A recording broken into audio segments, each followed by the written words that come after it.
Oke,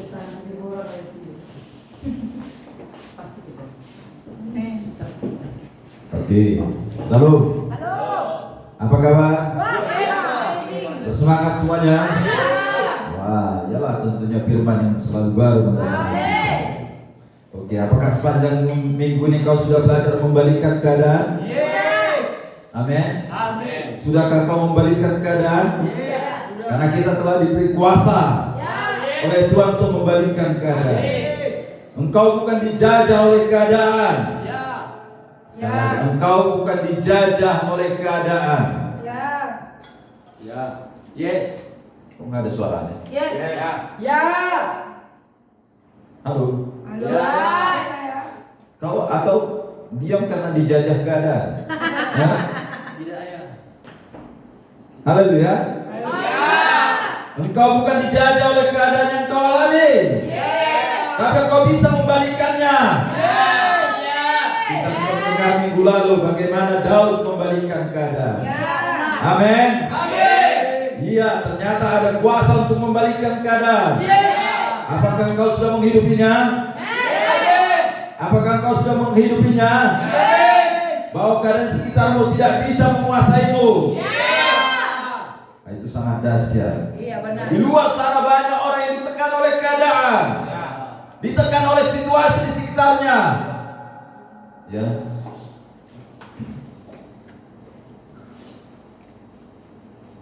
Ekonya itu. Ya, oke, ya. Yes. Jadi di luar sana banyak orang ditekan keadaan. Tergantung keadaan. Mau sukacita dia diluapkannya semuanya. Mau sedih sekali dia. Dibiarkannya, lalu dia semakin dinikmatinya. Oh, aku enggak. Kau harus bisa membalikkan keadaan. Bukan ditelan oleh keadaan. Engkau harus bisa selalu men-take over keadaan itu. Amin. Amin. Amin. Kau selalu bisa di atas keadaan. Iyalah. Nenek moyang kita Daud begitu.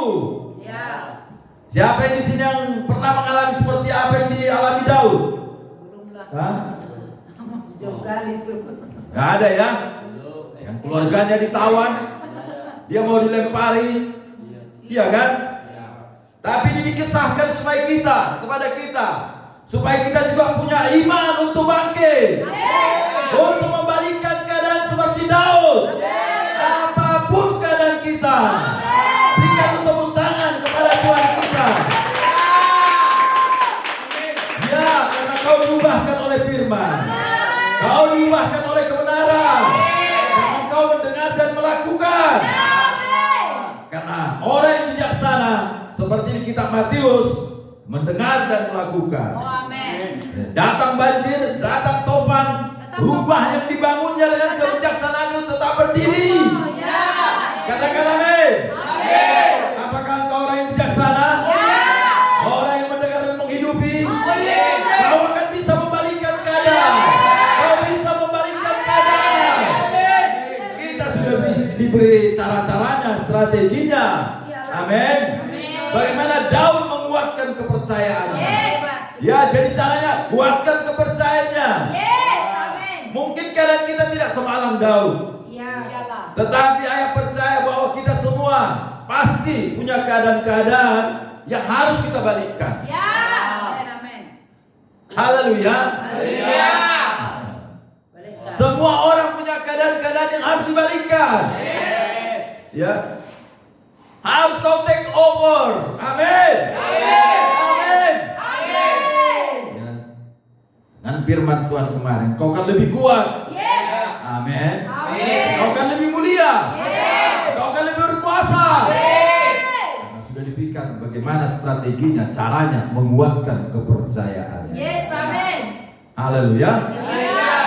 Bagaimana kemarin caranya menguatkan kepercayaanmu? Ada berapa poin? Hah? Ada berapa poin? Dengarkan telegramnya. Ayo dengarkan telegramnya. Oh, haleluya Tuhan. Ya. Tuhan, terima kasih Tuhan. Biarlah Kau membangunkan hal-hal yang rohani dalam diri kami Tuhan. Ya. Haleluya. Haleluya. Ya. Nah, biarlah kita lebih sungguh-sungguh lagi. Amin. Makan lagi. Amin. Amin. Ada berapa perintah kemarin? 3. Apa itu? Jangan hanyut. Jangan hanyut. Nomor 2. Datang makan. Nomor 3. Makan dinner. Iya. Yes. Makan. Harus makan. Yes. Amin. Amin. Ya. Oke, ya. Biar ayah tetap semangat melayani. Yes. Ya. Amin. Haleluya. Haleluya. Sampai tujuan Tuhan digenapi. Yes. Dan ayah pun ya sampai apa? Garis akhir. Yes. Sebab orang yang bertahanlah yang akan mendapat upah. Ya. Bukan orang yang memulai, Ya. tapi orang yang mengakhiri. Yes. Dan saya mau seperti Rasul Paulus berkata, aku sudah mengalami pertandingan yang baik. Saya akan kembali lagi memerintah bersama Yesus. Katakan kanan diri, kau mau memerintah bersama Yesus di muka bumi enggak? Ya. Mau katanya mau. Oke. Nah, jadi inilah yang akan saya bagikan lanjutan dari khotbah kita. Sesuatu yang berhubungan sekali dengan zaman kita hari-hari ini. Di mana kita hidup sekarang ini. Saya ingin membagikan pesan Tuhan ini buat kita sehingga kita benar-benar bisa selaras, seagenda, serencana dengan Tuhan di masa kita ini. Ya, minggu yang lalu saya bagikan bagaimana mengklaim janji prophetik itu. Amin. Bagaimana kita mengambil alih gunung itu? Apakah kau sudah hidupi itu? Gunung yang diwariskan kepadamu. Lalu berikutnya kita sudah belajar bagaimana membalikan keadaan, memukul musuh, mengambil apa yang dirampas musuh. Hari ini saya akan membagikan judul yang berseri-seri, memerintah dalam kehidupan ini. Ini bagian pertama. Jadi bagian pertama, memerintah dalam kehidupan. Mau nggak memerintah? Mau nggak memerintah? Ini mempersiapkan kita masuk kepada pemerintahan Tuhan di bumi yang akan segera datang. Siapakah mereka yang memerintah bersama Yesus di muka bumi nanti? Amin. Ini bukan di sorga, di muka bumi. Ini harus kita pahami beberapa minggu ini, supaya kita bisa memerintah bersama Yesus di saat Dia datang nantinya. Bukankah ini janji yang besar? Jadi orang Kristen tidak hanya bercita-cita masuk surga, tapi harus bercita-cita untuk memerintah bersama Yesus di muka bumi. Jadi cita-cita terbesar dari umat Tuhan adalah apa? Memerintah bersama Yesus di muka bumi. Kami orangnya. Dan ayah ingin mempersiapkan jemaat pohon terbangkit kebenaran supaya kita bisa masuk dalam pemerintahan ini bersama Yesus. Apalagi saudara, ini tahun manifestasi kehidupan kerajaan bagi kita semua. Berarti ini latihan-latihan untuk kita memerintah, memanifestasikan kehidupan kerajaan. Amin. Bukan diperintah keadaan. Saya ingin mengawalinya dengan ayat Wahyu 5 ayat 10. Wahyu 5 ayat 10. Boleh mic-nya naikkan sedikit lagi. Wahyu 5 ayat 10. Oke. Sudah? Amin. Dan engkau telah membuat mereka menjadi suatu kerajaan dan menjadi imam-imam bagi Allah kita. Dan mereka akan memerintah sebagai raja di sorga. Di mana? Di bumi. Kita lihat di situ kata di bumi. Berarti bukan di sorga. Kita yang percaya pada kitab suci harus percaya pada tulisan ini, bahwa kita akan memerintah di bumi. Jadi pemerintahan yang ada sekarang akan beralih kepada orang-orang benar. Pemerintahan yang ada sekarang akan beralih kepada orang-orang benar. Ingat itu. Beralih kepada orang-orang yang benar. kalian kayaknya. Yakin kali. Yakin aja. Kagum. Nah, jadi orang benar seperti apa yang memilikinya ini? Yes. Orang benar seperti apa yang memerintah bersama Yesus nantinya? Iya ya. Berarti di sini ada kualitas. Ada kualitas. Kualitas ini harus kita tahu agar kita bisa mempersiapkan diri kita untuk kitalah orangnya. Saya ulang ayat 10. Dan engkau ini siapa? Yesus. Iya ya. Telah membuat mereka. Kami. Ya, mereka. Kata mereka inilah yang mau kita sorot. Ya kami tuh. Ya. Tadi di bumi ini kata merekanya. Gereja. Mereka yang mana? Gereja lah. Inilah mereka yang disebut gereja. Iya. Umat percaya. Amin. Jadi kalau kita lanjutkan, mereka itu adalah gereja. Berarti Yesus membuat gereja menjadi kerajaan. Amin. Makanya gereja itu harus masuk ke dimensi kerajaan, bukan organisasi. Ya benar, bukan organisasi. Bukan hanya untuk melakukan liturgi, Ya. seremonial Bukan. setiap minggu. Bukan. Tuhan membuat gereja itu menjadi suatu kerajaan. Yes. Wow. Berarti kalau sudah suatu kerajaan itu pemerintahan. Iya ada perintah pemerintah ini. Makanya gereja itu akan dibuat Tuhan untuk menjadi suatu kerajaan yang memerintah. Wah, ayo kita semangat. Yang apa? Memerintah. Mindset gereja harus bergeser ke sana. Yes. Jadi bukan hanya ibadah hari Minggu, Iya, bukan. ibadah hari Kamis, hari Sabtu. Ya, tidak. Kita harus bergeser untuk memiliki mindset bahwa kita akan memerintah bersama Yesus di bumi. Kita lanjutkan ayat 10 tadi. Dan menjadi imam-imam bagi Allah kita. Dan mereka akan memerintah sebagai raja. Amin. Sebagai apa? Raja. Jadi dalam kerajaan itu kita sebagai imam dan raja. Iya benar. Iya kan? Iya benar. Sebagai imam dan raja. Ya, apa itu imam? Mewakili manusia kepada Allah. Ya, imam itu menjadi perantara manusia kepada Allah. Ya. Nah, apa itu raja? Mewakili Allah kepada manusia. Ya, itulah namanya memerintah. Jadi di dalam kerajaan itu kita sebagai imam dan raja. Dan raja tentu memerintah. Kau memerintah. Kalau kita compare ini, kita bandingkan dengan Petrus 2 ayat 9. 1 Petrus 2 ayat 9. Coba buka 1 Petrus 2 ayat 9. Lihat. Ini yang Petrus tuliskan, yang satu lagi Yohanes yang menuliskan. Iya benar. Ini bukan saat yang sama. Jaraknya aja udah. Ya. Iya benar, iya hebat kali ini. Haleluya. Iya ya. Ini Wahyu tadi didapat Yohanes di Pulau Patmos. Iya. Ya. Bisa dapat. Haleluya. Iya.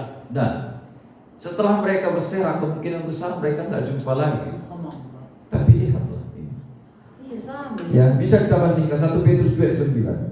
Tetapi kamulah bangsa.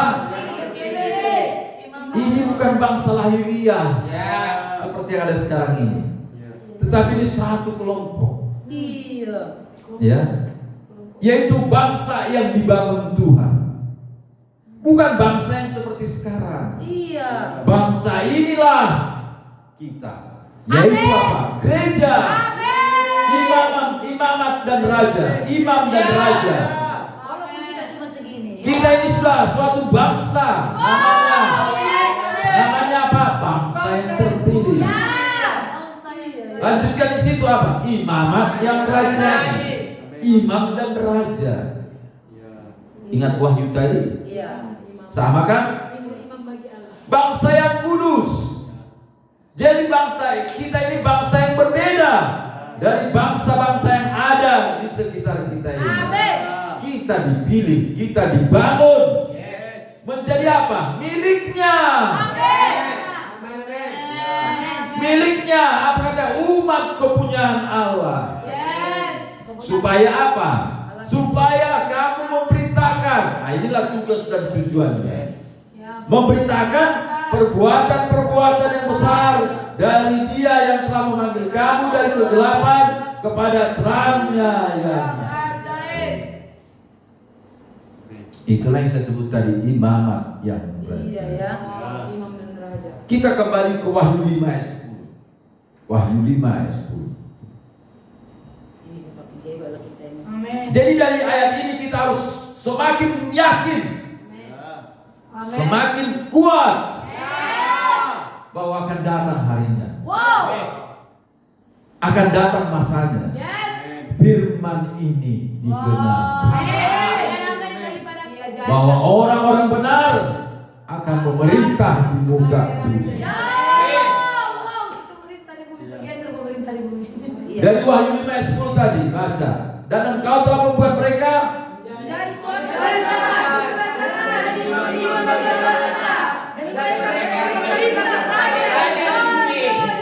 jadi engkau telah membuat mereka gereja, Gereja maksudnya. menjadi suatu kerajaan, menjadi imam dan raja. Mereka akan memerintah sebagai raja. Aduh, siapakah kita ini ya Tuhan? Jelas sekali bahwa memang kita akan memerintah bersama Yesus. Kalau kita memahami apa yang harus kita lakukan, itu yang ingin saya bagikan saat ini. Untuk memahami ayat ini lebih jelas, saya akan memulai perlahan-lahan. Nah, kita mulai dari kitab Roma. Roma 5 ayat 17. Amin. Roma 5 ayat 17. Dapat? Yes. Sebab jika oleh dosa satu orang maut telah berkuasa oleh satu orang, Orang itu. maka lebih benar lagi mereka yang telah menerima kelimpahan kasih karunia dan anugerah kebenaran akan hidup dan berkuasa oleh karena satu orang itu, yaitu Yesus. Kalau kita lihat ayat 17 ini di sini ada dua oknum. Iya.